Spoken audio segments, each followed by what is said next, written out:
Hello friends, good afternoon. কেমন আছো তোমরা? আশা করতেছি সবাই ভালো আছো এবং সুস্থ আছো। আমি নতুন একটা ব্লগ থেকে তোমাকে সবাইকে স্বাগতম জানাইতেছি। সকালে ঘুম থেকে উঠে ব্রেকফাস্ট করলাম, তারপরে নাজিয়ার আব্বারে দোকানে পাঠাইয়া দিলাম। আজকে বহুত কয়টা কাম করুম, মানে বহুত কাম জমা হয়েছে। কালকে গেছিলাম শাশুড়ি মায়ের রুমে। কালকে হফাই চা খাইতেছি সকালে, ওই টাইমে আইসে আমার শাশুড়ি মা। পরে কইলো যে ন আঙ্গু করে যায় দুপুরের রান্দাটা রান্ধনি।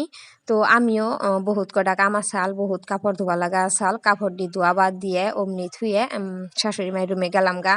তো আজকে তো আরো কাপড় বেশি হয়েছে, কারণ কালকের কাপড় জমা হয়ে রয়েছে। আমি আসলতে দিনকার কাপড় দিন ধুইয়া উঠি। ঘরে কাপড় ধোবা লাগা থাকলে আমার ভালো লাগে না, উসপিস লাগে, মনে হয় কি যে করি নাই।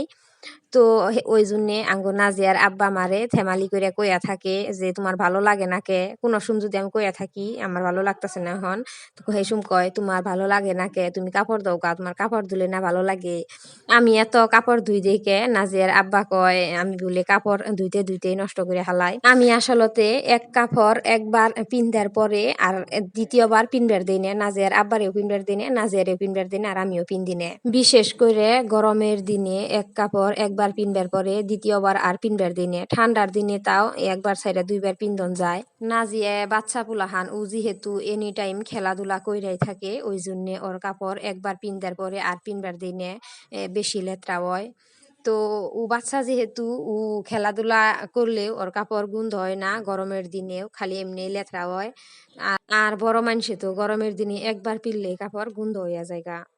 তো কাপড় ভিজামো, এদিকে বতর একদম খারাপ, একবার বৃষ্টি আহে আবর জায়গা এরকম, জরির মতন একবার বাতাস উঠে আবর জায়গা এরকম হয়েছে। রোদ একদমই নাই। কাপড় ধোয়ার পরে একদিনে যদি কাপড় না শুকায় তাহলে কাপড়গুলো একদম গন্ধ হইয়া জায়গা, আরো খারাপ লাগে। যাই হোক, কমফোর্ট দিয়ে কাপড় অমনি ধুমো। তো এই যে গুছল গাও ধুয়ে তারপরে রান বাড়াইলাম, ভাত হয়েছে। এখন দুপুরে এখন দেখি সবজি নাই। তো আমি যদি এখন বাজার করবার যাই, এদিকে 2টা বাজে গেছে গা দুপুরকার রান্দা রানতে। এখন যদি বাজার করবার যাই আরো বেশি দেরি হয়ে যাবো গা, ওই জন্য ঘরে যা আসাল ওইটা দিয়ে আর কি এখনকার রান্দা চলিয়ে নিমো। এখন এই যে বুট ভিজাই থুইছিলাম এমনি খাবার নিয়ে গেল, কাঁচামরিচ দিয়ে পেঁয়াজ দিয়ে আর মিঠা তেল দিয়ে বানিয়ে খায় কাঁচা বুট, ওইভাবে খাবার নিয়ে গেল ভিজাইছিলাম। এখন রান্তাছি, উপায় নাই। তো ওই যে বুট দিয়ে আর আলু দিয়ে অল্প মানে ঘুগনি টাইপের করে অল্প ঝুল রেখে বানামো। আর কনি ভাজি বানাম, মানে ডিম ভাজি বানাম। আর নাজিয়ার আব্বারে ফোন করে কইলাম নাজিয়ার আব্বা দুপুরে যে সময় ভাত খাইবার আইবো ওই টাইমে জানি কোনো শাক পায় যদি সামনে তাহলে নিয়ে আহে জানি, তো ভাত খাইবার দিয়ে শাক ভাজি বানিয়ে দিয়ে অল্প টাইমে, শাক ভাজতে তো আর টাইম লাগে না। তো তো ওই যে রান্তাছি।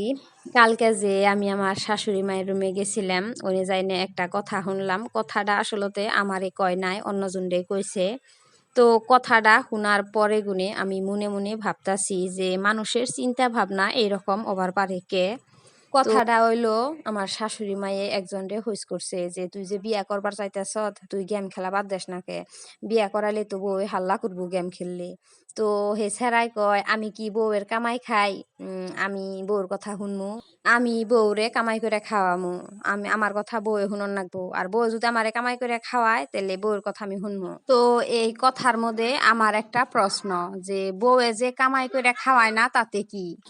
বউয়ে যে সকাল 5টায় থেকে একদম রাত 11টা তুরি সংসারে খাটে, বাচ্চা দেখাশোনা করা, ঘরের কাম কাজ, ঘর মুছা, বাসন ধোয়া, রান্দা, কাপড় ধোয়া, সম্পূর্ণ কাম বউয়ে করে। জামাইয়ে খালি পয়সা কামাই করে ওই পয়সা দিয়ে বাজার করে আনে, তারপরে বাজার যে আনে ওই না তো বউয়ে রান্ধন নাগে, সম্পূর্ণ তো দেখাশোনা বউরই করন নাগে। তো জামাই গো কাছে বউয়ের কামের কোনো ভ্যালুই নাই। তো আজকের ভিডিও এতই, আল্লাহ হাফিজ।